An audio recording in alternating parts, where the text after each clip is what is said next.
तैयार हो जाइए बाजार के भरपूर एक्शन के लिए, जहां आज दुनिया भर के बाजारों से कल के मुकाबले में कहीं बेहतर और मजबूती के संकेत है और एसजीएक्स निफ्टी है हरे निशान में। मजबूत शुरुआत के बाद क्या फिर से 11,000 की तरफ बढ़ेंगे, छुएंगे, पार करेंगे, टिकेंगे या फिसल जाएंगे? ये ढेर सारे सवाल, मिलेंगे जवाब। शेयर बाजार लाइव में आप सबका स्वागत है। नमस्कार, मैं हूं अनिल सिंघवी।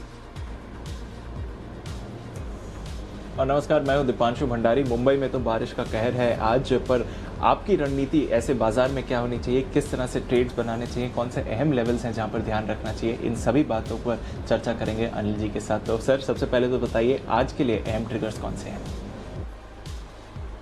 बिल्कुल दीप, जो अहम ट्रिगर्स की बात करें, वो ट्रिगर्स बताने से पहले एक चीज़ बताना चाहता हूँ। जो मुंबई की बारिश और कल देर रात से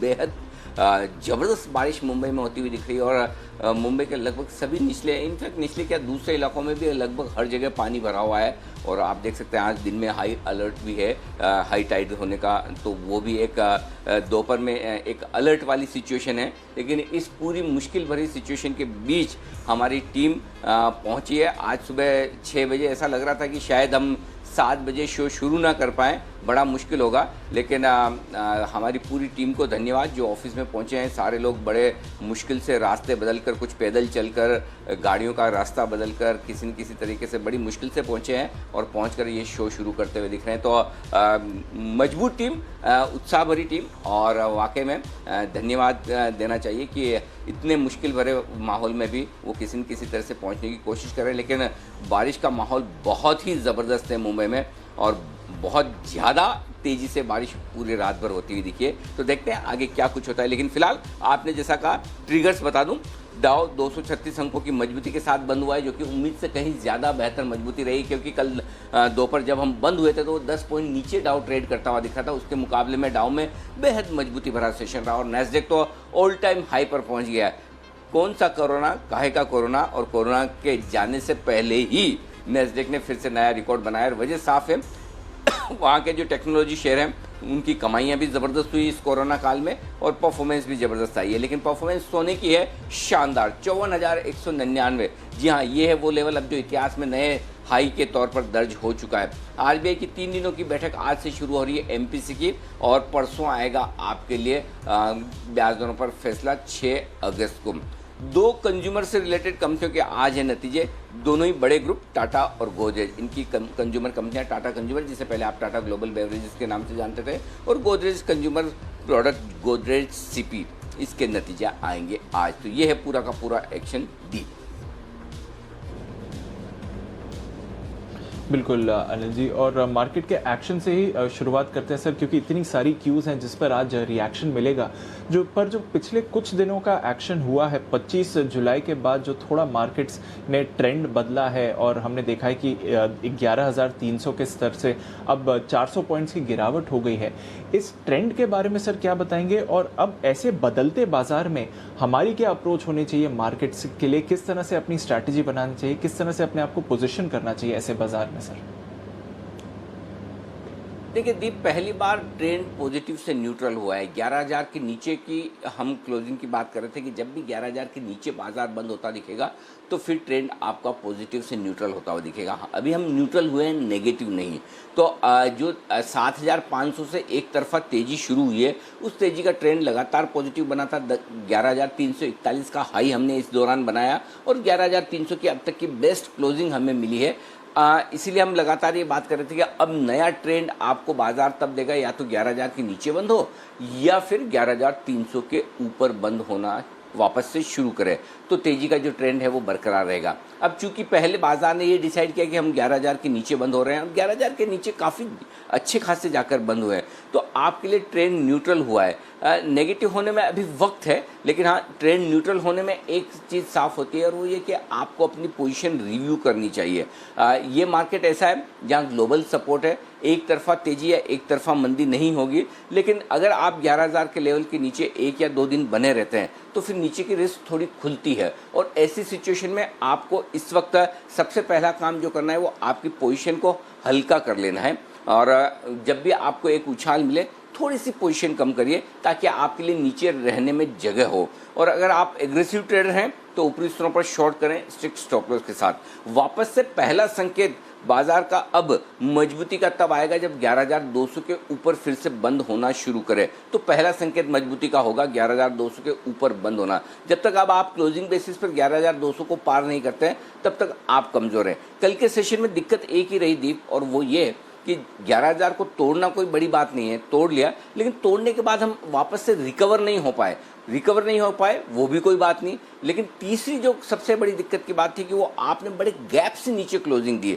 सीधे 10,900 पर, यानी कि 11,000 के आसपास भी बंद नहीं हुए कि आपको डाउट रहे एक दिन के लिए कि कहीं हमने गलती से तो नहीं तोड़ा, कल फिर से ऊपर आ जाएंगे। ऐसे में आज की रिकवरी बहुत टिकाऊ होगी, इसमें मुझे संदेह है। और ये संदेह होने का एक बड़ा कारण है जो मैं आपको आगे डेटा में बताऊंगा क्यों मैं ऐसा कह रहा हूं कि रिकवरी बहुत टिकाऊ होगी, इसमें संदेह है। तो अब उछाल का फायदा आपको, अगर आपकी तेजी की पोजीशन है तो उसको थोड़ा सा हल्का करने में लगाएं, वो ज़्यादा बढ़िया होगा। तो ओवरऑल ट्रेंड थोड़ा सा आपका मजबूती से सावधानी भरा रहा है। अब इसमें दो चीज़ है।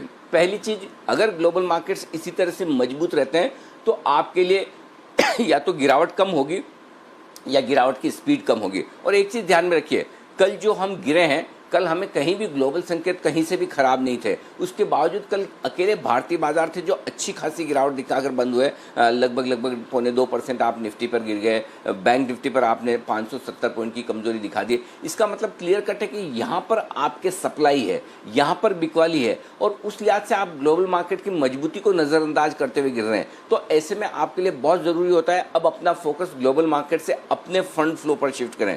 देखिए ये लाइन बहुत काम की है जो मैं बोल रहा हूँ, अपना फोकस ग्लोबल मार्केट से हटाकर आप अपने फंड फ्लो पर शिफ्ट करें कि बड़े प्लेयर्स आपके मार्केट में क्या कर रहे हैं, और उस हिसाब से आपको पोजीशन रखना है, और वो सबसे इम्पोर्टेंट है। तो बिकवाली हमारे यहाँ की अपनी बिकवाली है, और उस लिहाज से ऊपरी स्तरों पर आपके लिए टिकना थोड़ा मुश्किल होगा।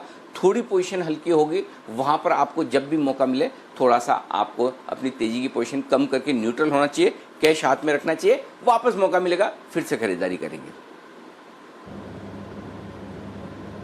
बिल्कुल, और अब डोमेस्टिक फैक्टर्स पर आपको ज़्यादा फोकस करना पड़ेगा। आरबीआई की एमपीसी की बैठक भी आज से शुरू हो रही है, परसों उसका डिसीजन आएगा, वहाँ पर भी नज़र है सर। पर ये जो 11,000 का सपोर्ट तोड़ा है सर, इसकी अहमियत को देखते हुए अब अगला सपोर्ट किधर आते हुए दिखता है? और बैंक निफ्टी भी जो ज़्यादा वीक लग रहा है अब 21,000 के लेवल पर है, अगर बैंक निफ्टी भी 21,000 तोड़ता है तो फिर सपोर्ट्स कैसे चेंज होंगे सर?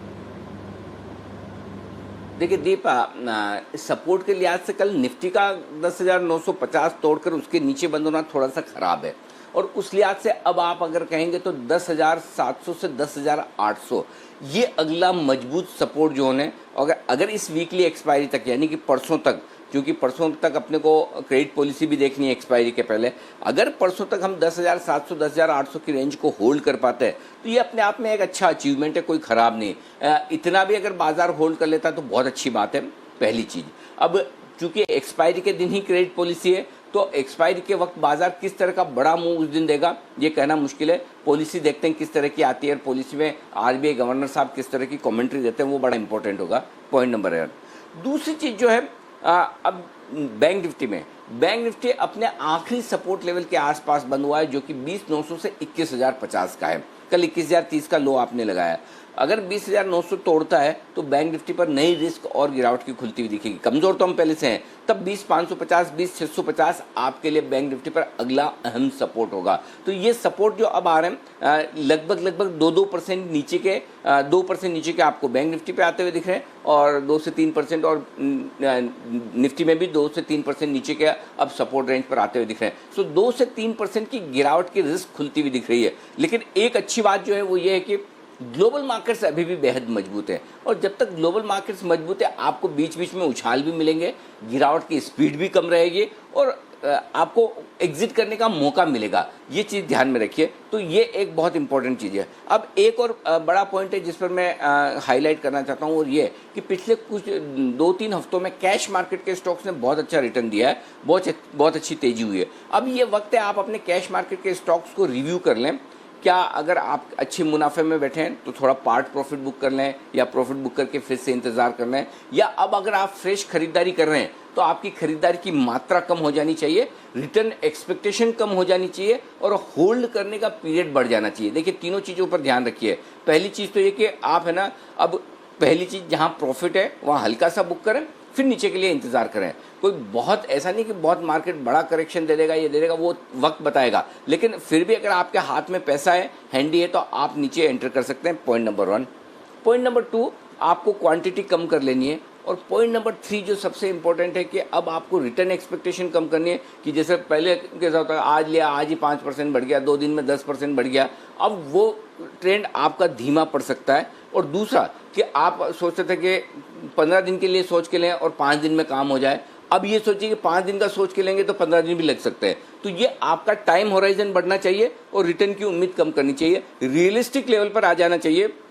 मार्केट अनाप शनाप रिटर्न हमेशा लाइफ लॉन्ग नहीं देता, वो एक वक्त होता है, एक पीरियड होता है, तब बाजार में स्टॉक्स बहुत तेजी से भागते हैं। अल्टीमेटली बाद में बाजार अपने रीजनेबल रिटर्न देने वाली परंपरा में आ जाता है और वो परंपरा अब शुरू हो सकती है, एक आध दिन में आपको समझ में आ जाएगा। तो अब आप ट्रेड जब कर रहे हैं तो ऐसा ना हो कि बाद में आपको फ्रस्ट्रेशन आए, अरे मैंने ले लिया चल नहीं रहा, अरे मैंने ले लिया 3-4-5% नीचे आ गया। तो ये जो फीलिंग है ना, इस फीलिंग से अब आपको बचना पड़ेगा और उस लिहाज से अब आपको तभी खरीदारी करनी है जब आप रिटर्न्स की उम्मीद कम रखें और जब आप ज़्यादा लंबे समय के लिए होल्ड कर सकें, 10 दिन 15 दिन, तब आप सोचिए। तो ये ध्यान में 2 चीज़ें ज़रूर रखकर कैश मार्केट में ट्रेड करें। और ये कैश मार्केट के ट्रेडर्स को ये चीज़ समझना बहुत ज़रूरी है, नहीं तो आप क्या होगा, फ्रस्ट्रेशन में ले लेंगे और 5-7-10% नीचे जब बेचेंगे वहीं बॉटम बन जाएगा, बाजार वापस चल जाएगा, फिर आप अफसोस करेंगे कि मैं तो लॉस भी बुक कर गया, वापस भाव भी अच्छे आ गए, रख लेता तो ठीक था। तो इसलिए वो रखने के बजाय, स्टॉक रखने के बजाय कैश रखिए और नीचे मौका मिलेगा फिर से एंट्री कर लीजिए। जी दीप।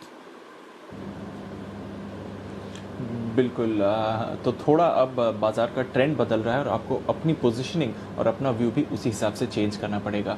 तो फिर सर इसी बात से आज के ट्रेड की शुरुआत करते हैं। सर किस तरह का एक्शन दिख रहा है और क्योंकि अब थोड़े संकेतों में बदलाव आया है, उसका कितना बड़ा इफेक्ट पड़ सकता है? जी, आज बहुत बदलाव है दीप। देखिए पहली चीज़ तो है कि ग्लोबल संकेत पॉजिटिव साइड पर है, अच्छे खासे पॉजिटिव हैं। जितना सोचा था उससे कहीं बेहतर अमेरिका में तेजी है, डाउ फ्यूचर्स भी फ्लैट है, नेस्डेक तो रिकॉर्ड बना ही रहा है। अच्छी बात है कि हांगकांग भी मजबूती के साथ ट्रेड करता हुआ दिख रहा है, ये मजबूत है। एफआईज के फिगर नेगेटिव नहीं, महा नेगेटिव हैं और पिछले कुछ दिनों के सबसे खराब फिगर कल देखने को मिले। और सबसे बड़ी प्रॉब्लम यही है, कल जितना गैप है पूरी दुनिया के मुकाबले हम सबसे ज़्यादा गिरे हैं, उसका कारण ही एफआईज की बिकवाली है। और कल के सेशन में बिकवाली के आंकड़े बहुत ज़बरदस्त है, मैं आगे विस्तार से बताऊंगा। घरेलू फंड अब भी खरीदने को तैयार नहीं है, इनके डेटा न्यूट्रल है। वायदा कारोबार के संकेत पॉजिटिव साइड पर आए हैं। आज के सेशन में एक ही अच्छी चीज़ है और वो एफएनओ से जो है डेटा वो पॉजिटिव साइड पर है। मैं अभी बताता हूँ आपको। सेंटिमेंट जो पॉजिटिव था उससे न्यूट्रल हुआ, न्यूट्रल से अब सावधानी भरा हुआ है, कॉशियस है। ट्रेंड बड़े दिनों बाद बदला है, मेरे ख्याल से 2-3-4 हफ्तों बाद ट्रेंड बदला है। ट्रेंड अब मैंने 4-5 हफ्तों के बाद है ना पॉजिटिव से न्यूट्रल किया, तो पहली बार 11,000 के नीचे बंद होने के बाद मेरे लिए ट्रेंड न्यूट्रल हुआ है। ये आपके लिए सारे के सारे संकेत आज के लिए। जी दीप। बिल्कुल, तो ये जो ट्रेंड में बदलाव आया है ये काफ़ी इंपॉर्टेंट है, इस पर नज़र रखते हैं। तो इस हिसाब से फिर आज के लिए रेंज क्या निकल कर आती है सर निफ्टी बैंक निफ्टी के लिए?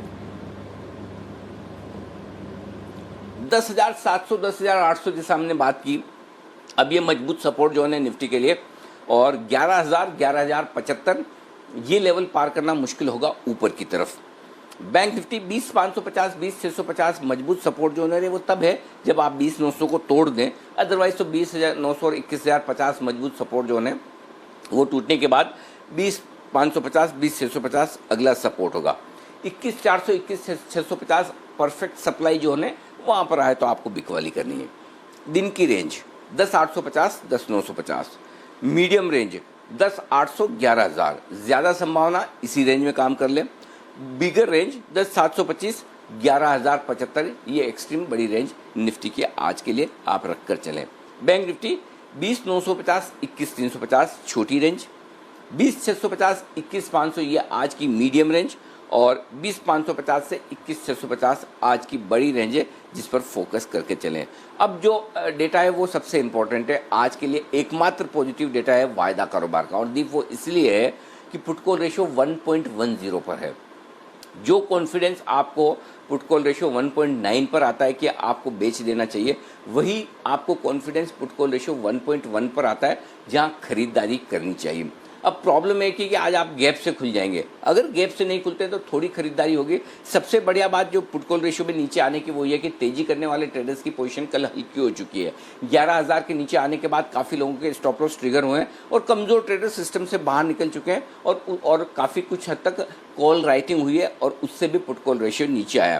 तो एक चीज़ साफ दिख रही है, पुट कॉल रेशियो नीचे आने के वजह से बाजार थोड़ा सा ओवरसोल्ड है। अब ओवरसोल्ड होने में दिक्कत एक ही है कि ट्रेडर्स की पोजीशन अभी भी तेजी की है, एफआईज ने बेचा है, तो एफआईज जल्दी से शॉर्ट कवरिंग करेंगे नहीं, दिक्कत यही है। लेकिन फिर भी हल्की शॉर्ट कवरिंग आ सकती है और उस हल्की शॉर्ट कवरिंग में आप निकलने के बारे में सोचें, न कि खरीदने के बारे में। हल्की शॉर्ट कवरिंग से मेरा मतलब है 75 पॉइंट 100 पॉइंट की शॉर्ट कवरिंग बन सकती है। आमतौर पर जब तेजी के मार्केट में पुट कॉल रेशियो ओवरबोट होता है तो 75 से 150 पॉइंट का आपको करेक्शन मिलता है।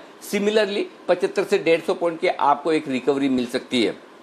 उस रिकवरी में आपको एग्जिट करने के बारे में ऊपर सोचना है। विक्स 4% बढ़कर आया है जो वॉलेटिलिटी बढ़ने के संकेत आपको दे रहा है। जी दीप।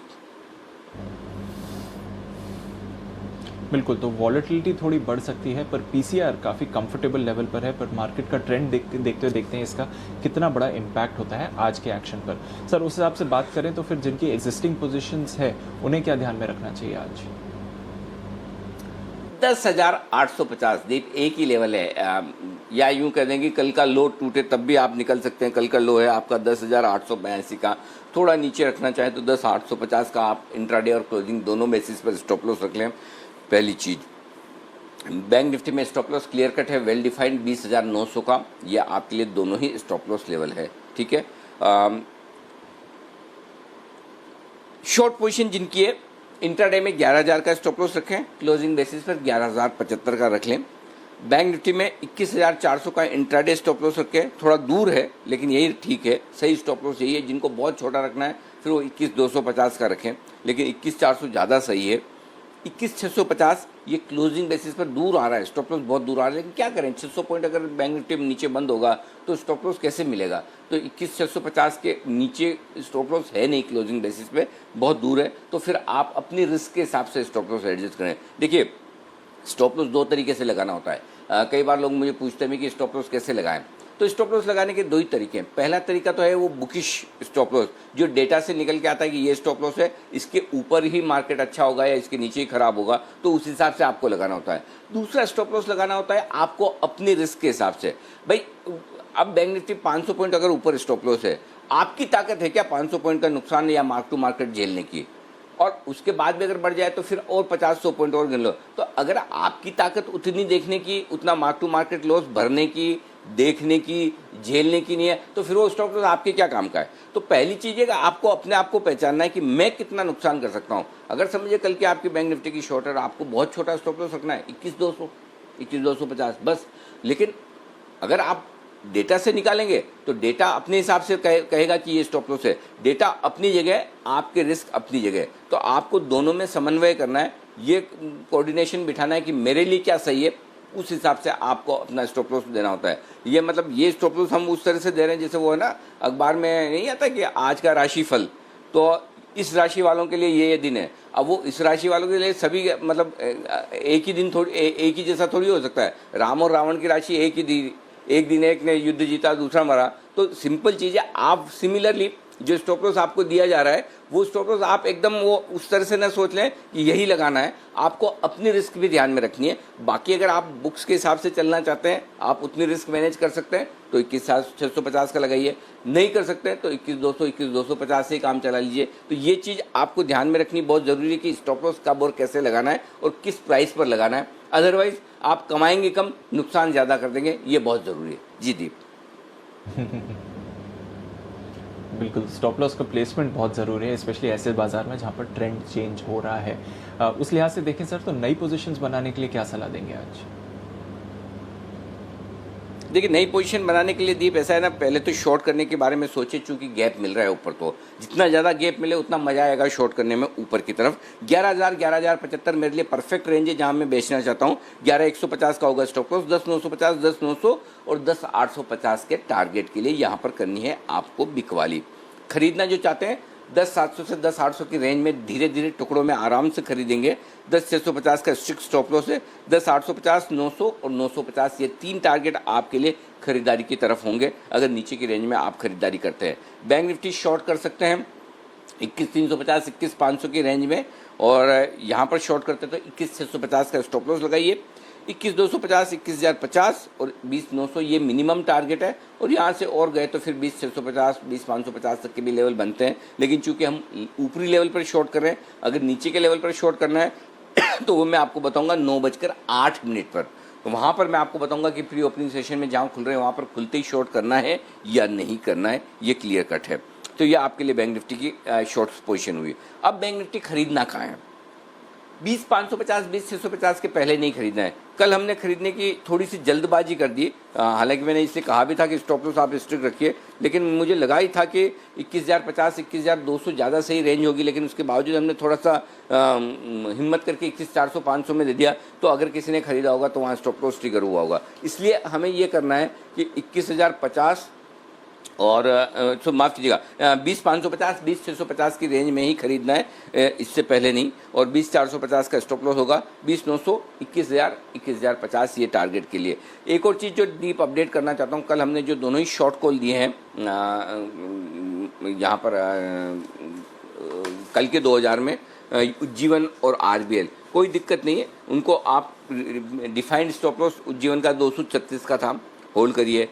आरबीएल का 170 का था, होल्ड करिए, कोई दिक्कत नहीं। ऊपरी स्तर से फिर प्रॉफिट बुकिंग बिकवाली आने की संभावना पूरी है।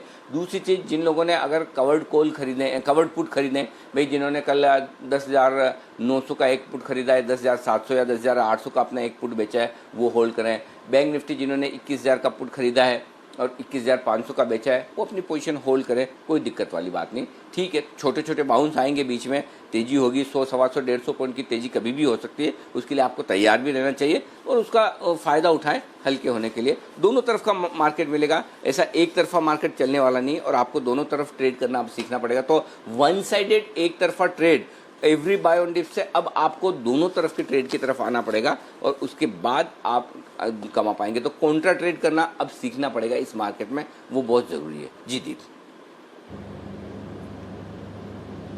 बिल्कुल, ट्रेंड के बदलाव के हिसाब से आपको अपनी स्ट्रैटेजी भी आज के लिए या अब से बदलनी पड़ेगी मार्केट्स में। अब सर, जो संकेत हैं फंड फ्लो से और स्पेशली वायदा कारोबार के, उनके बारे में बात करते हैं, क्योंकि आज तीनों में ही बदलाव हमने आते हुए देखा है। पहले तो बताइए सर, फंड फ्लोज को कैसे देख रहे हैं, और अगर बंधन बैंक को कल के इक्वेशन से निकाल दे तो फिर कैसे संकेत आ रहे हैं? देखिए, बंधन बैंक में दीप कुल मिला के 10,600 करोड़ की बिकवाली हुई है प्रमोटर्स की तरफ से। तो ये खरीदे हैं या तो एफआईज ने और या फिर खरीदे हैं आपके लोकल फंड्स ने। अब लोकल फंड्स की आंकड़ा जो है वो 136 करोड़ की बिकवाली का है, इसका मतलब वहाँ तो कुछ खास हुआ नहीं, करेक्ट। अब आइए एफआईज की तरफ से 7,800 करोड़ की खरीदारी का आंकड़ा है और 10,600 करोड़ की बिकवाली है। तो उस हिसाब से आप देखेंगे तो लगभग आपके लिए 2,800 करोड़ की नेट बिकवाली है। तो 2,800 करोड़ के कैश मार्केट में बिकवाली, ये बिकवाली का आंकड़ा बेहद बड़ा है। उसके साथ छोड़िए, चलिए ये तो अपनी जगह है, इंडेक्स स्टॉक फ्यूचर्स और बेचे 1,566 करोड़ का, 2,800 करोड़ के स्टॉक वहाँ पर बेचे हैं कैश में, 1,500-1,600 करोड़ के यहाँ पर बेचे हैं, और उसके ऊपर 2,600 करोड़ का इंडेक्स और बेचा है। इतने खराब आंकड़े पिछले 2 महीने में मैंने नहीं देखे, एक दिन में किसी। तो मतलब एफआईज ने इतना दमदार, तो आज मैं रिकवरी पर भरोसा करने के बजाय मैं बार बार आपको ये कह रहा हूँ कि रिकवरी पर आपको एग्जिट करना है, तो वो इन आंकड़ों के दम पर ही है। और इन्हीं आंकड़ों के दम पर, और आपको याद होगा जो एफएनओ के डेटा बनने लगे हैं कि किस तरह से 11,300 के पुट पर 35 लाख शेयर उस दिन बने, 34 लाख शेयर, और वहीं से पहला संकेत आया कि कुछ ठीक नहीं है। वहाँ से आप देखिए किस तरह से मार्केट लगभग 400, 450 पॉइंट नीचे आ गया। तो ये एफआईज के डेटा ऐसे हैं जो बाजार को ऊपर के लेवल पर टिकने नहीं देंगे। और अब तक तो क्या था, सबको ये लगता था कि चलिए ठीक है, मजबूत है, ट्रेंड अच्छा है, सब कुछ ठीक है, लेकिन 11,000 के ऊपर और 11,000 के नीचे होने में मनोवैज्ञानिक तौर पर काफ़ी फ़र्क पड़ता है, और वो मानना पड़ेगा। और उस लिहाज से कोई बात नहीं, अभी भी कोई ऐसा कोई खास नुकसान नहीं है लोगों की तेज़ी की पोजीशन में। तो आप हल्के रहें, सिंपल चीज़ें, क्या फ़र्क पड़ता है, जब कन्फ्यूजन है या थोड़े कमज़ोरी के संकेत हैं तो नहीं कमाएंगे तो कौन सा क्या फ़र्क पड़ जाएगा। पैसा बचाना ज़रूरी है, तो थोड़ा सा बचाने के बारे में सोचें। एफआईज का डेटा बहुत ख़राब है। जी दीप। बिल्कुल, एफआईएस के डेटा वैसे बहुत खराब है अगर आप बंधन बैंक को इक्वेशन में से निकाल दें। वायदा कारोबार के संकेत लंबे समय बाद सर आपने पॉजिटिव रखे हैं और जो पीसीआर 1.1 है, इसको देखकर कौन से अहम लेवल्स निकल कर आते हैं? देखो एफएनओ पॉजिटिव है। मैं पुट कॉल रेशियो का पुजारी हूँ। मतलब मैं, मेरे लिए है ना वो ब्रह्म वाक्य है, और मेरे लिए अब तक काम करता है। तो अगर आज ये तो चूंकि ग्लोबल मजबूत हो गया, नहीं तो मैं आपको पक्का बोलता था कि जहाँ खुलेगा वहाँ से एक बार घूमेगा, लेकिन अब बहुत गैप से खुल गया, तो फिर आपको जो करेक्शन पुट कॉल रेशियो की वजह से मिलना चाहिए वो काफ़ी हद तक मिल जाता है। देखिए इस तरह के पुट कॉल रेशियो में क्या होता है दीप, एक चीज़ समझिए, 50 से 150 पॉइंट तक का आपको रिकवरी मिलता है। अब वो कितना मिलता है वो बाकी फैक्टर्स पे बहुत फर्क पड़ता है कि वाकई में शॉर्ट्स कितने हैं, वाकई में ग्लोबल मार्केट्स कितने मजबूत है। अगर यही ग्लोबल मार्केट बहुत तेज़ी से भाग जाएं तो आपको 100-150 पॉइंट की रिकवरी मिल सकती है। यही डाउ फ्यूचर सुस्त 5-10 पॉइंट ऊपर पड़े हों तो फिर आपको उतनी रिकवरी नहीं मिलेगी। यही एफआईएस के डेटा कम कमजोरी के हों तो शायद आपको रिकवरी ज़्यादा मिल जाए। यही डेटा एफआईएस के ज़्यादा बिकवाली के हैं तो रिकवरी आपको उतनी नहीं मिलेगी। तो रिकवरी भी कितनी होगी ओवरसोल्ड पुट कॉल रेशियो में या ओवरबोट पुट कॉल रेशियो में, ये भी बाकी फैक्टर्स में भी फर्क पड़ता है। लेकिन आमतौर पर आप ये मान के चलिए आधा से लेकर 1.5% तक की रिकवरी जनरली मुझे मिलती है। मैं पुट कॉल रेशियो के दम पर जब भी एनालिसिस करता हूँ, और आधा से 1.5% कम नहीं होता किसी भी लिहाज से। तो आधा से अगर सपोज 1.5% रिकवरी मिलती है और आपको 1.5% ऊपर बेचने को मिले तो 10,900 वाला आपको 11,050 11,075 में बेचने को मिले तो अच्छा है ना। तो इसलिए आपको ये देखना है। लेकिन बाकी फैक्टर्स आपको उतना अगर सपोर्ट ना करें तो हो सकता है आपकी रिकवरी 10,950 11,000 पे ही आके रुक जाए। लेकिन पुट कॉल रेशियो ओवरसोल्ड है, इसमें कोई डाउट नहीं। इसकी वजह ये है दीप की, दो वजह है। पहला, तेजी की पोजीशन कल 11,000 का लेवल टूटते काफ़ी कम हुई है, और ये सिर्फ ट्रेडर्स की कम नहीं हुई है, एफआईएस की भी हुई है। क्योंकि आप एफआईएस की तरफ से भी देखिए 2600 करोड़ के उन्होंने इंडेक्स बेचे हैं और फ्रेश भी बेचे हैं, कि उन्हें पता चल गया कि अब 11,000 टूट रहा है तो अब हमें हेजिंग पोजीशन बनानी चाहिए। तो ये पहली इंपॉर्टेंट लेवल आपके लिए अब आज जो निकल कर आती है वो 11,000। जब तक आप 11,000 के ऊपर ट्रेड नहीं कर रहे हैं तब तक आप मजबूत हैं ही नहीं। नोट कर लीजिए मैं जो कह रहा हूँ, 109 पॉइंट आप बढ़ जाते हैं तब तक भी आप ये मान के चलिए कि मैं जीरो हूँ। 110 पॉइंट बढ़ेंगे तो आप ये समझेंगे कि आप 1 पॉइंट बढ़े हैं, क्योंकि 10,891 पे आपकी क्लोजिंग हुई है। 11,000 से आपको गिनना है मैं तेजी में हूँ या नहीं हूँ। जब तक 11,000 के नीचे हैं आप अभी तेजी में नहीं है, आप न्यूट्रल ही है, पॉइंट नंबर 1। तो और वो क्यों कह रहा हूँ, 11,000 के लेवल पर हाईएस्ट ओपन इंटरेस्ट है यहाँ पर कॉल्स में, जो इस वीक हाईएस्ट तो नहीं है, 26 लाख शेयरों का है इस सीरीज़ का, और उसमें से 20 लाख शेयर कल ही जुड़े हैं। तो दबाकर कॉल राइटिंग कल हुए। तो मंदी करने वाले ट्रेडर्स ये पूरी कोशिश करेंगे कि निफ्टी 11,000 के पार ना निकले। 11,100 पर 16 लाख शेयर, 11,200 पर 10 लाख शेयर दबाकर कॉल राइटिंग हुई है, और वो कॉल राइटिंग इतना जल्दी से भागेंगे नहीं कॉल राइटर्स। तो 11,000 पार करना सबसे पहली बाधा है। दूसरी बात, 11,000 के पुट पर 15 लाख शेयर है, और जैसे ये वहाँ पर आएगा, ये पुट राइटर्स जिन्होंने तेजी की पोजीशन बनाई ये भी निकलने के बारे में सोचेंगे तो इनका भी दबाव आ सकता है। अगला अहम सपोर्ट 10,800 पर है, जहाँ 20 लाख शेयरों का ओपन इंटरेस्ट है पुट में। तो 10,800 11,000 की रेंज पहले हो सकती है जिसमें आप वक्त बिताएं। 11,000 पार नहीं करें तब तक मुझे तेजी करने का कोई इंटरेस्ट नहीं है। तो पहला संकेत दिन के लिए ये है, आप 11,000 तो पार करके दिखाइए, फिर देखते हैं आगे क्या होता है। जी दीप। और बैंक निफ्टी बता दूं, नीचे में अब 20,500 छोटा सपोर्ट है, 21,000 नहीं टूटना चाहिए। 21,000 टूटने के बाद दिक्कत बढ़ेगी, क्योंकि 21,000 पर 6 लाख शेयर बैंक निफ्टी के पुट में खड़े हैं, और जैसे 21,000 के नीचे ट्रेड करना शुरू करता है बैंक निफ्टी तो इन 6 लाख शेयरों की रिस्क बढ़ जाती है। और साथ ही 21,500 पर 6 लाख शेयर कॉल्स में खड़े हैं। तो अभी जो शुरुआती रेंज है 21,500 की है। 21,000 जैसे आप तोड़ते हैं, अगला सपोर्ट 20,900 है, और 20,900 21,000 गया तो फिर सीधा आप 20,550 20,650 के पहले रुकेंगे नहीं, वहाँ 300-400 पॉइंट की जगह आपके लिए खुल जाएगी। तो ये ध्यान रखिएगा। देखिए एक ये बैंक निफ्टी में मैं आपको बहुत साफ साफ एक और सेंटेंस बोल रहा हूँ, इसको नोट करिए, अंडरलाइन कर लीजिए। 20,900 21,050 ये आखिरी सपोर्ट रेंज है। इसके टूटने पर बैंक निफ्टी में सीधा 300-400 पॉइंट की जगह खुलती है 20,550 20,650, जो आपको एक्सपायरी तक ही मिल सकता है, ये ध्यान में रखिएगा। तो वहाँ पर आपको अलर्ट हो जाना है। जी दीप।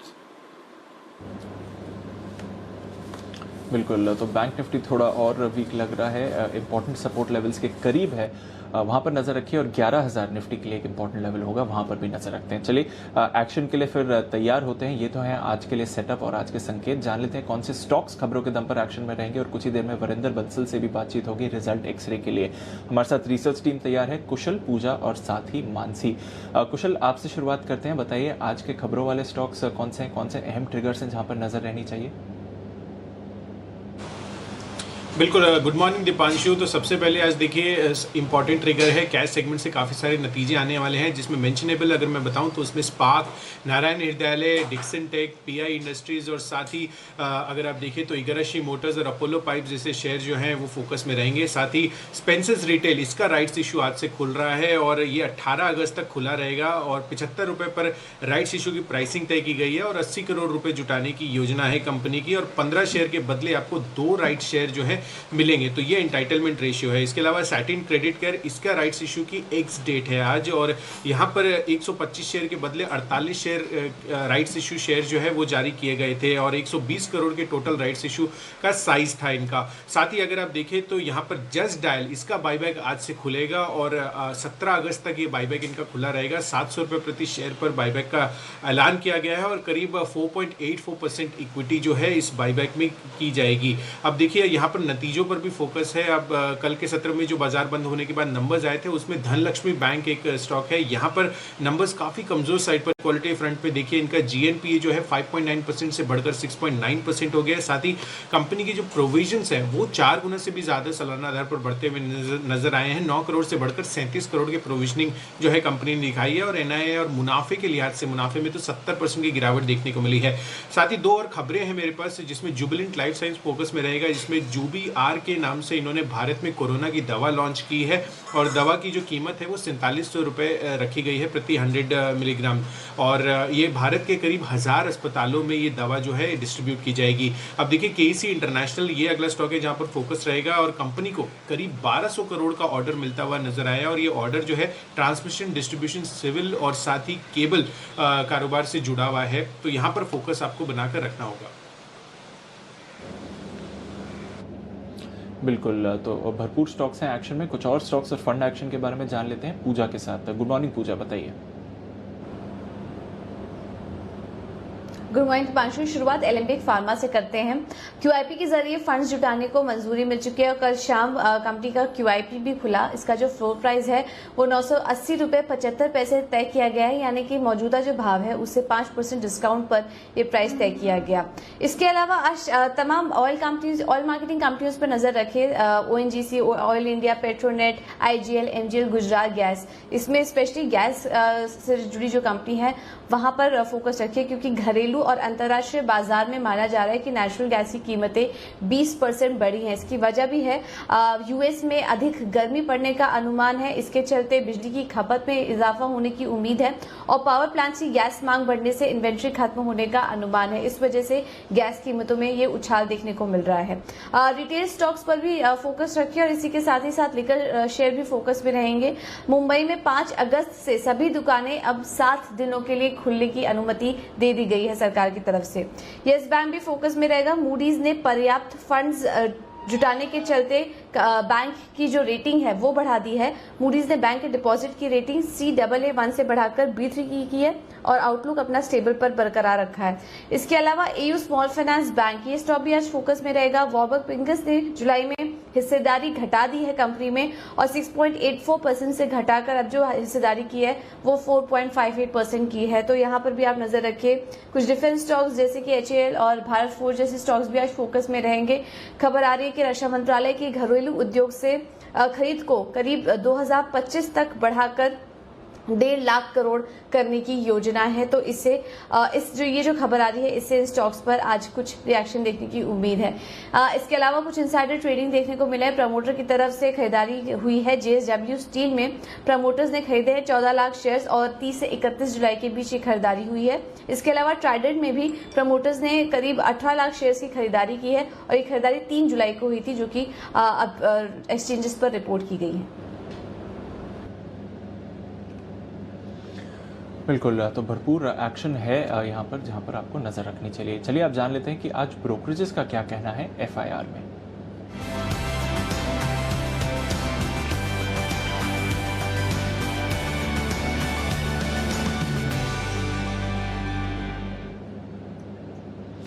मानसी हमारे साथ तैयार हैं। गुड मॉर्निंग मानसी, सबसे पहले तो बताइए कि कुछ स्टॉक स्पेसिफिक रिपोर्ट्स हैं, वो कौन सी हैं? बिल्कुल, गुड मॉर्निंग दीपांशु। 3 स्टॉक से जुड़ी रिपोर्ट्स हैं हमारे पास। शुरुआत जस्ट डायल से करेंगे। यहाँ पर सिटी की रिपोर्ट आई है, खरीदारी की राय दे रहे हैं, लक्ष्य 550 के बता रहे हैं। आपको बता दें जस्ट डायल का बायबैक भी आज से खुलने जा रहा है, 17 अगस्त तक ये खुला रहेगा। और सिटी की राय में ट्रैफिक में रिकवरी देखी गई है, कैंपेन ट्रेंड पर भी खासतौर से नजर रहेगा। FY21 पहली छमाही में पेड कैंपेन बॉटम आउट होने का अनुमान ये लगाकर चल रहे हैं। मॉर्गन स्टैनली की जस्ट डायल पर राय है, ओवरवेट की रेटिंग है, लक्ष्य 450 के दे रहे हैं। लॉकडाउन खुलने के बाद ही इनका मानना है कि मांग में पूरी तरह से रिकवरी की उम्मीद है। इसके अलावा एक साइड पर नोमुरा की रेटिंग है, न्यूट्रल रेटिंग है, लक्ष्य घटाकर 176 किए इन्होंने। अनुमान के मुताबिक नतीजे सिर्फ मार्जिन हैं जो कि अनुमान से कम देखने को मिले हैं। वहीं 4 व्हीलर रिप्लेसमेंट बैटरी मांग हमेशा के लिए एक इनइलास्टिक तौर पर देखने को मिलेगी, ये उनका मानना है। और FY21-22 वॉल्यूम ग्रोथ भी अनुमान जो है वो बरकरार रखा गया है। सिटी की तरफ से खरीदारी की राय है, लक्ष्य 230 के बता रहे हैं। ऑपरेशनल आधार पर नतीजे हल्के अनुमान से कम देखने को मिल रहे हैं। कुछ कारण हैं जिसकी वजह से पॉजिटिव आउटलुक बरकरार है। सबसे पहले रिप्लेसमेंट बैटरी की मांग में बढ़त देखने को मिल रही है। अनऑर्गेनाइज से ऑर्गेनाइज सेक्टर पर शिफ्ट है। B2C वॉल्यूम्स में अधिक उतार चढ़ाव नहीं देखने को मिले हैं, जिसकी वजह से सिटी पॉजिटिव आउटलुक बता रहे हैं। अंत में कोल इंडिया पर सिटी की राय आई है, खरीदारी की राय बरकरार रखी है, लक्ष्य 180 के बता रहे हैं। जुलाई महीने में डिस्पैचेस में गिरावट देखने को मिली और लगातार गिरावट के आंकड़े में कमी आती हुई देखने को मिली। ऑफ टेक ट्रेंड में भी सुधार आया है, जिसकी वजह से खरीदारी की राय यहां पर बरकरार रखी है इन्होंने। ओके, तो ये है वो तमाम रिपोर्ट्स जिन पर आपको करना है फोकस आज के लिए। आइए आज के लिए फोकस करिए उन तमाम रिजल्ट पर जो कल आए हैं बाजार बंद होने के बाद। लंबी है लिस्ट और इंटरेस्टिंग है नतीजे। चलते हैं वरिंदर बंसल के पास। वक्त है वरिंदर रिजल्ट एक्सरे का।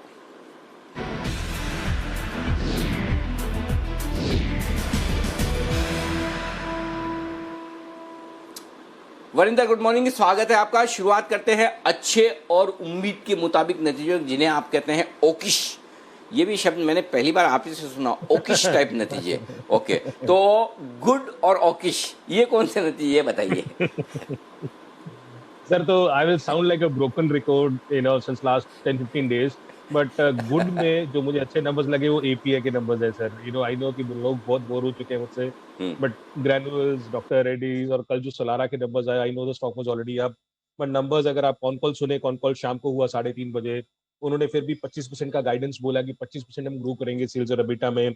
कुछ और इन्फ्यूजन टीपीजी और प्रोमोटर्स का होगा सितंबर में, वाइजैक का प्लांट आ जाएगा, एबिटा मार्जिन्स जो अभी 28% है वो 2% की फ्लक्चुएशन में रहेंगे। तो नंबर स्ट्रॉन्ग थे सर, 19 टाइम्स में ट्रेड कर रहा है, अभी भी एक्सपेंसिव स्टॉक नहीं है। So good set of numbers coming in from Solara, जो एपीए में अभी इस बार देखा है हमने। ओकिश नंबर्स में जो आपने बोला मुझे सर, तो उसमें बीएससी के नंबर्स है सर। तो बीएससी के नंबर्स ऑनेस्टली वीक ही थे, कुछ बीएससी के नंबर्स तोड़फोड़ नहीं आ रहे हैं। YNOY देखे तो सेल्स 133 करोड़ थी कंपेयर टू 160 करोड़, क्योंकि इस बार लोअर लिस्टिंग फीस थी, ट्रांजैक्शन चार्जेस कम थे। एबिटा भी 50 करोड़ से कम हो गए 40 करोड़ आ गया है। लास्ट क्वार्टर में उन्होंने हिट लिया था, तो क्वार्टर नंबर आपको बहुत अच्छे दिखेंगे। बट टू बी ऑनेस्ट, अगर आप सिर्फ नंबर्स देख रहे हैं तो नंबर्स कुछ ज्यादा अच्छे नहीं थे, ओकिश नंबर्स थे। बट कॉन कॉल पे मैनेजमेंट में बोला सर कि हम लोग मोनेटाइजेशन करेंगे स्टार म्यूचुअल फंड प्लेटफॉर्म की। आई थिंक वही एक मेरे लिए की हाईलाइट है। Of course dividend yield play है, बायबैक है, ऑप्शन वैल्यू है, जो नई सेगमेंट्स बन रही है उनकी, तो ये सब चीजें हैं जो उनको डाउनसाइड प्रोटेक्ट करेंगी बीएससी को। बट नंबर्स ओकिश है इस बार। BST industries again, because June quarter सबका खराब ही था इतना, तो नंबर्स ठीक आए हैं। एबिटा 4% नीचे था और पैट फ्लैट था इस कंपनी का, बीएसटी इंडस्ट्रीज।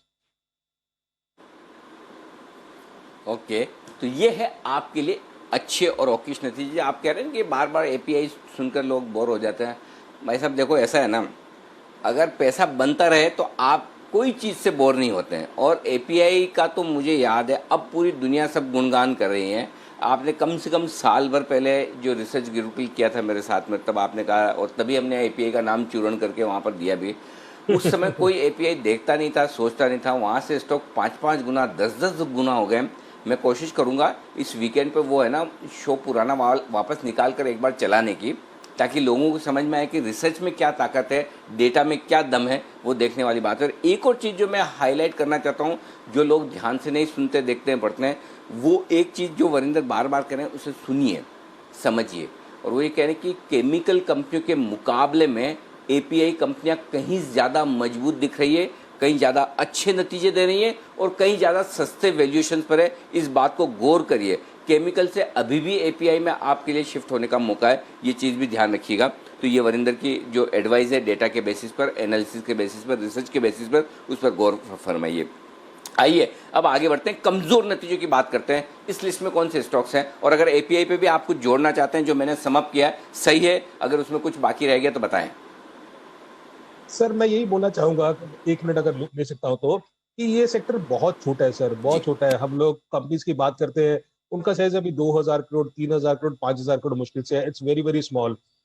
आज इंडिया का जो मार्केट शेयर है वो मुश्किल से 2-3% है इन सारी की सारी जो हम मार्केट की बात कर रहे हैं, और चाइना 50-55% पे है। आप सोचिए, अगर हमारा जो मार्केट शेयर है इंडिया का किसी भी सेगमेंट में 10% हो जाता है, तो ये कंपनीज के जो सेल्स है सर, यहाँ से 3-4 गुना हो जाएंगे। फॉरगेट अबाउट शेयर प्राइस क्या हो जाएंगे, तो सेल्स बहुत ज्यादा बढ़ जाएगी। अगर आपका माइंड उस तरीके से कंस्ट्रक्टिव है कि इतना बड़ा मार्केट बन सकता है ये, क्या ये सेम मूवमेंट है जो आईटी फार्मा में 10-15-20 साल पहले हुआ, तो आप इस सेगमेंट को देखिए जरूरी। बिकॉज अभी ये जो चेंज हो रहा है, ट्रेंड चेंज हो रहा है, ये बहुत बड़ा ट्रेंड चेंज हो रहा है सर। वो कोई 1-2 क्वार्टर का ट्रेंड नहीं है मेरे हिसाब से। So this is a big trend which is changing in API. अभी भी सस्ती है बिकॉज सर कंपनीज है कितनी, 4-5 कंपनीज है इंडिया में। डीबीज को छोड़ के अगर आप छोटी छोटी कंपनीज देखो तो बहुत छोटी कंपनीज, साइज कुछ है ही नहीं है। So can we have companies जिनका 20,000 करोड़, 30,000 करोड़, 40,000 करोड़ सेल हो सके? I think particularly it can be.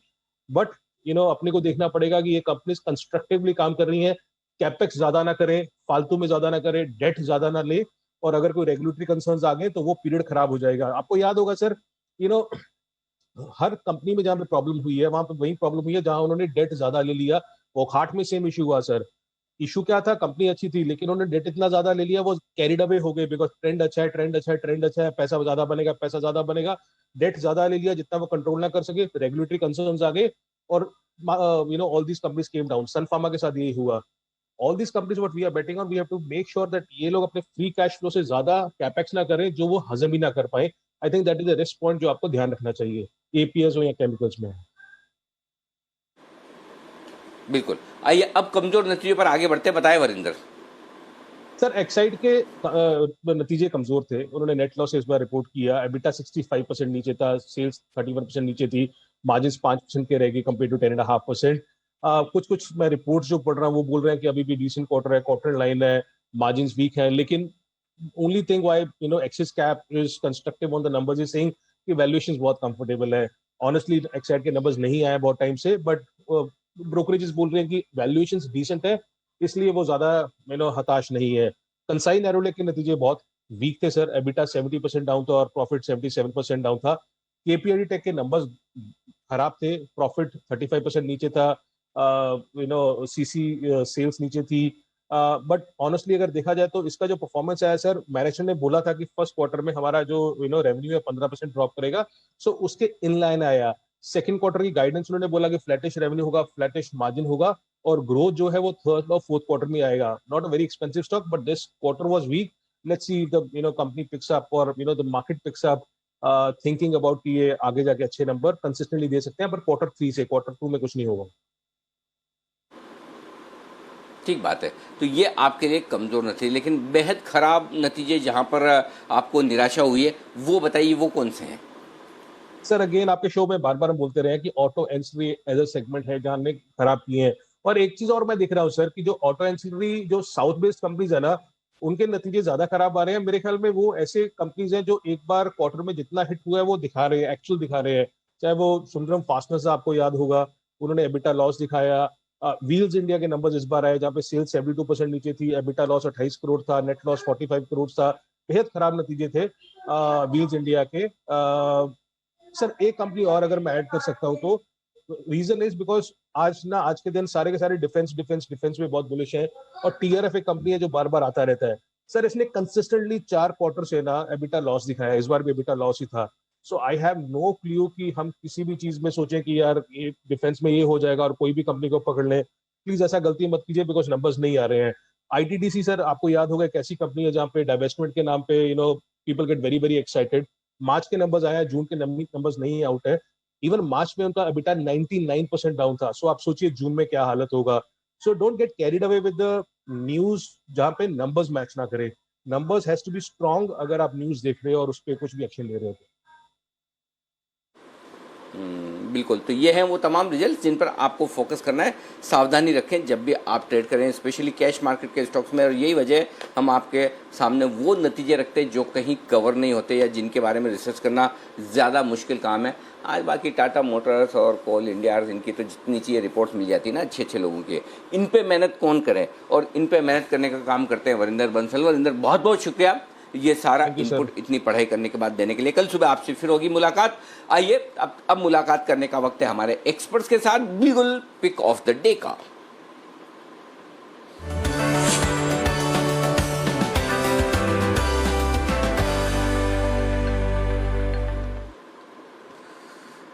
Okay, चलिए शुरुआत करते हैं किरण जी के साथ। चलेंगे पुणे। Kiran ji, good morning. बताएं सर, क्या करना है आज?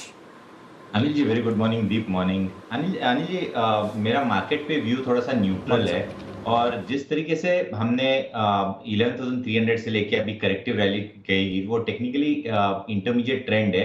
ऐसे हमने नीचे आते हुए कई बार मार्च महीने से देखा है, और जो मार्च महीने का जो बॉटम था, 24 मार्च का बॉटम, उधर से अगर लकीर खींचते हैं, ट्रेंड लाइन खींचते हैं, तो वो लगभग 10,800 के करीब आती है। तो मेरा मानना है कि लास्ट 150 पॉइंट्स कभी कभी वो trend line intra week intraday breach होके वापस ऊपर आ सकती है। तो उधर मंदी करने की मेरी इच्छा नहीं है, और कई स्टॉक्स, अच्छे स्टॉक्स अच्छे सपोर्ट पे आ चुके हैं। तो मेरा मानना है कि अभी ऐसा स्टॉक ढूंढना चाहिए जहां पे हमें पॉजिटिव डाइवर्जन देखने को मिले। और मैं ये भी नहीं कह रहा कि इधर से एक बहुत तेजी आएगी। मेरा मानना है कि 10,800, 11,000, 11,300 ये रेंज में ट्रेड हो सकता है। तो मैंने आज चुना है एनआईटी टेक। वैसे भी एक डिफेंसिव स्टॉक है, सेक्टर है, और उसके चलते मेरा मानना है कि एनआईटी टेक में आपको बाय करके चलना चाहिए। कल का क्लोजिंग 1925 का है। अब 1900 के नीचे का आपका स्टॉप लॉस होगा, और पहला रेजिस्टेंस है जो 1960 का है, वो पहला टारगेट रहेगा। पर 1960 के ऊपर अगर आज इंट्राडे में निकल जाए तो शायद हम 2000 के ओर भी चलते नजर आ सकते हैं। तो ये एक आउट परफॉर्मर है, और मैं आउट परफॉर्मर के साथ ही जाना चाहूंगा। ओके, तो ये है एनआईटी टेक में खरीदारी करने की राय किरण जी की तरफ से। यहां पर आप तेजी करके चल सकते हैं। बेहतरीन, फर्स्ट क्लास, परफेक्ट। आइए वागी साहब, गुड मॉर्निंग। बताएं सर, आपका क्या इरादा है? Anil ji good morning, Deepanshu good morning. मेरा इरादा है बेचने का आईजीएल को, जो कल जो पैटर्न बना है मुझे लगता है और थोड़ी डाउनसाइड होनी चाहिए। 393 का क्लोज है, मेरा 399 का स्टॉप होगा। अगर कोई 40-50 पॉइंट SGX दिखा रहा है, 1-2 रुपए ऊपर मिलता है बेचने को तो बेटर होगा। मुझे लगता है ये 381 तक नीचे जा सकता है। 3 से 4% की ट्रेडिंग मूव है जो आज और कल में आ सकती है। तो ये है 399 के स्टॉप लॉस से बेचना है 381 के टारगेट के लिए। Bansal ji, good morning sir. Buy sell NOTA.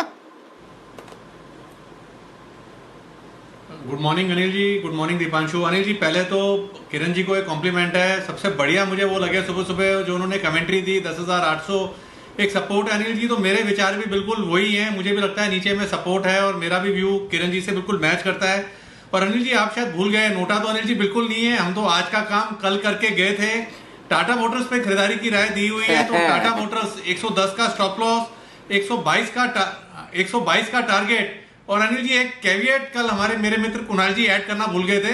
एक बार 117 के भाव आ जाएंगे यहाँ पर टाटा मोटर के अंदर, तो स्टॉप लॉस को ट्रेल करके अपनी खरीद की दाम का लेके आए। तो Tata Motors Anil ji pick of the day है। इसके साथ साथ अनिल जी छोटा सा अपडेट है। अभी हमने और कुणाल जी ने बैक टू बैक 2 अच्छे टेक्नो फंडा पिक्स दिए थे, दीपक फर्टिलाइजर और गुफिक बायोसाइंसेस।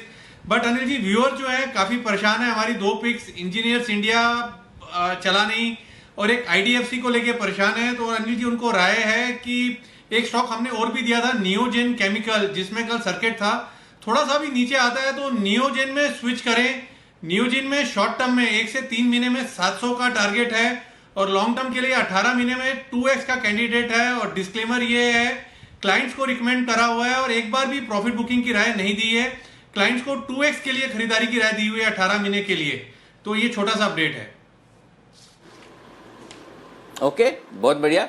लेकिन अगर बंसल जी, मैं इस बात पे बहुत गंभीरता से विचार कर रहा हूँ कि अगर आपको पिक ऑफ द डे नहीं देना है, एक दिन पहले का काम कर लिया, तो मैं सीधा 9:15 बजे आपसे शुरुआत करूँ क्या?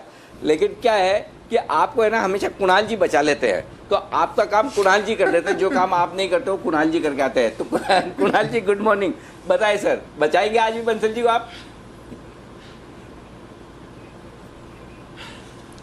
Good morning Anil ji, good morning Deepanshu. Anil जी डेफिनेटली बचाऊंगा। एक बहुत ही बेहतरीन स्टॉक हाथ लगा है अनिल जी।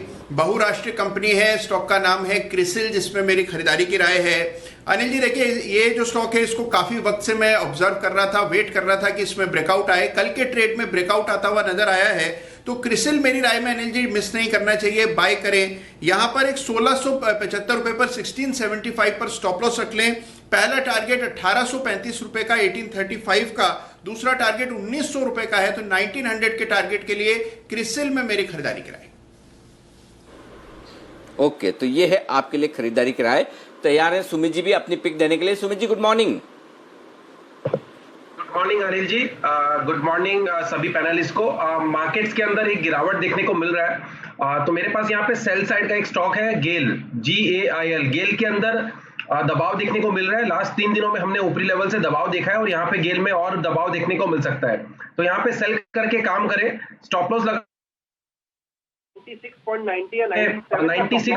कल की क्लोजिंग है 94.10, 94.20 के आसपास। स्टॉक के अंदर बिकवाली करके चलने का चला रहेगा। कल का लो जैसे ही ब्रेक होगा तो गेल के अंदर और भी दबाव देखने को मिलेगा और फिर नीचे के अंदर 90 रुपए से लेके 88 रुपीज तक का मूव गेल के अंदर देखने को मिल सकता है। तो इसके अंदर सेल का व्यू लेके चलने का चला रहेगा। ओके, सेल का व्यू लेकर चले आप गेल में भी। ये है राय सुमित जी की तरफ से आती हुई। 90 और 88 ये दो स्टॉप लॉस आप लगाकर, दो टारगेट लगाकर चले, माफ करिएगा। 94 रुपए के आसपास कल बंद हुआ है। VK शर्मा साहब हमारे साथ जुड़ चुके हैं। शर्मा साहब नमस्कार, सुप्रभात। बताएं सर, आपका पिक ऑफ द डे। जी नमस्ते अनिल जी, और आपके सभी दर्शकों को नमस्ते, और को पैनलिस्ट को भी बहुत बहुत नमस्कार और बेस्ट ऑफ लक कि आपके कहे हुए स्टॉक्स जैसे आप कहें उसी हिसाब से अनुरूप एज अ स्कूल बॉय की तरह चलें। तो मेरा जो पिक ऑफ द डे है वो कल ही मैंने फंडामेंटल बताया था, आज मैं उसको एक ऑप्शन के जरिए बता रहा हूँ, और वो है सन फार्मा। एक सबसे बड़ी कंपनी है इंडिया में फार्मा की, 8.2% इसकी होल्डिंग है। और जो मैं कॉल दे रहा हूँ ये कि 540 की कॉल ऑप्शन अगस्त की खरीदी जा सकती है। करीब 14 रुपये 95 पैसे पे ये क्लोज हुआ था। स्टॉप लॉस रखें 10 रुपए का और टारगेट है 25 रुपए का। ओके, टारगेट 25 रुपए का रखें और ये 10 रुपए का आपके लिए स्टॉप लॉस। और 540 वाला कॉल ऑप्शन खरीदिए। 520 रुपए के आसपास कल हुई है क्लोजिंग सन फार्मा की। ओके, आइए अब सिमी जी भी हमारे साथ है कोलकाता से इस वक्त। सिमी जी नमस्कार, गुड मॉर्निंग। बताएं सिमी जी, आपकी पसंदीदा शेयर, आपकी पिक आज के लिए। गुड मॉर्निंग अनिल जी, मेरे पास टाटा स्टील में खरीदने का सलाह दूंगी पिक ऑफ द डे में। मुझे लगता है कि टाटा स्टील में मोमेंटम है और ये मेंटेन होगा आज भी। 366 का स्टॉप लॉस सजेस्ट करूंगी और पहला टारगेट होगा 379, दूसरा होगा 384। चार्ट्स तो ऐसे ही स्ट्रॉन्ग है और एक अच्छा फॉर्मेशन के साथ कल एक अच्छा मोमेंटम भी देखने को मिला था। मुझे लगता है कि आज ये मोमेंटम इंटैक्ट रहेगा। 379 और 384 ये दो टारगेट्स के लिए टाटा स्टील को खरीदा जा सकता है। 366 का स्टॉप लॉस मेंटेन करना पड़ेगा। ओके, तो ये है आपके लिए टाटा स्टील में खरीदारी करने की राय। 366 का स्टॉप लॉस, 379 और 384 के टारगेट के लिए। ओके, तो ये आपके लिए सारे के सारे stocks pick of the day के तौर पर आ गए। अब आइए, अब उन स्टॉक्स पर फोकस करें जहां पर एक्शन होगा भरपूर आज किसी न किसी वजह से। ओके, पहला स्टॉक है जिस पर मैं राय लेना चाहता हूं सुमित जी, KEC इंटरनेशनल। आपने एक आध बार सैटेलाइट के तौर पर भी इसे छोड़ा हुआ है। 1192 करोड़ के ऑर्डर्स मिले हैं इसे। इसके चार्ट देखिए और बताइए, क्या इसमें कुछ खरीदारी का इरादा रखते हैं आप? अनिल जी, स्टॉक बहुत रेंज बाउंड चल रहा है। पिछले 20-25 दिनों में स्टॉक ने जो रेंज दिखाई है वो नीचे में 250-255 के आसपास का सपोर्ट है और ऊपर में 285-290 के आसपास का रेजिस्टेंस है। स्टॉक अभी 200 DMA के आसपास है, तो स्टॉक यहाँ से एक बाउंस जरूर दिखा सकता है। क्योंकि लोअर लेवल्स पे सपोर्ट के पास है। तो जब तक ये 255 का लेवल नहीं तोड़ता तब तक लॉन्ग पोजीशंस होल्ड करें, और आज मार्केट खुलने के बाद कोई भी पॉजिटिव मोमेंटम देखने को मिलता है तो खरीदारी कर सकते हैं, और फिर ऊपर में 280 रुपए तक का या 285 तक का मूव देखने को मिल सकता है। इतना ही मूव ये स्टॉक में दिखाई दे रहा है और इसी रेंज में लगता है कुछ दिनों तक ये स्टॉक चलेगा।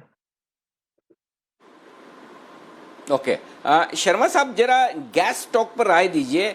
अंतर्राष्ट्रीय बाजार में नेचुरल गैस के दाम 20% घटे हैं और काफ़ी तेज़ी से घटे हैं। तो ये बताएं कि हमारे यहाँ क्या असर पड़ेगा और क्या कुछ शेयरों पर असर पड़ेगा, क्या करना चाहिए, इस पर एक बार आप अपनी राय दीजिए। जी जी, ये जो घटती हुई जो गैस प्राइसेस हैं ये उन सभी कंपनियों के लिए अच्छी हैं जो गैस को यूज करती हैं, और खासकर ज़्यादा फर्क उन पे पड़ेगा जो कंज्यूमर से, इंडस्ट्रियल कंज्यूमर से इनके। तो मैं समझता हूँ कि सबसे अच्छा फायदा होगा। माफ कीजिएगा, मैंने शर्मा साहब माफ कीजिएगा, मैंने गलती से घटे बोल दिया। एक्चुअली दाम बढ़े हैं और अमेरिका में अधिक गर्मी पड़ने का अनुमान है, उस वजह से दाम बढ़े हैं। माफ कीजिएगा जी, नो इश्यूज। तो इनका जो सबसे ज्यादा फर्क पड़ेगा वो गैस इंडस्ट्रियल कंज्यूमर्स पे ज्यादा फर्क पड़ेगा, कि जो गैस को कंज्यूम करते थे और उनके जो मार्जिन उनके कम हो सकते हैं। तो ये उस दृष्टि से अगर आपके टाई अप हैं गुजरात गैस के, वो मुझे पता नहीं कितना उसका लॉन्ग टाई अप है, तो ये लॉन्ग टर्म में इसका जरूर फर्क पड़ेगा। उनका जो कंजम्पशन है, उनका जो मार्जिन है वो थोड़े से कम होंगे। लेकिन जो गैस कंपनीज हैं जो कैरी करती हैं, भले ये गेल हो या फिर GSPL हो, गुजरात स्टेट पेट्रोनेट हो, वो उनके ऊपर कोई फर्क नहीं पड़ता। वो उसको आराम से बखूबी, वो तो एक कुली की तरह उसको ढोने का काम करते हैं, और वो अपना पैसा जो है वो पर क्यूबिक मीटर ही लेंगे, तो उनके ऊपर कोई फर्क नहीं पड़ता है। वॉल्यूम्स तो बढ़ेंगे। और जहाँ तक गैस की बात है, मैं ये कहना चाहूँगा कि हालांकि गैस की प्राइसेस बढ़ेंगी, लेकिन वो फिर भी जो ऑल्टरनेटिव रॉ मटेरियल्स हैं उनके मुकाबले एक ये अभी भी सस्ता है और एक क्लीनर फ्यूल है। तो उस दृष्टि से इसका जो कंजम्पशन है ज़्यादा रहेगा। और ये भी बता दें कि जो गैस की जो डिमांड है वो इस बात पे डिपेंड करती है कि आपके पास गैस पाइपलाइन है कि नहीं। तो अगर आप जहाँ पे डिमांड है भी नहीं वहाँ पे आप गैस पाइपलाइन डालेंगे तो डिमांड आ जाती है। तो वो एक फंक्शन है आपके इंफ्रास्ट्रक्चर का। तो एक सीधा फायदामंद वो गुजरात स्टेट पेट्रोनेट के लिए होगा। ओके, गुजरात स्टेट पेट्रोनेट इस स्टॉक पर नज़र रखेंगे, और साथ ही टोरेंट पावर यहाँ पर भी नज़र रखना पड़ेगा, क्योंकि इनके जो गैस पावर प्लांट्स हैं वो गैस इस्तेमाल करते हैं प्रोडक्शन के लिए।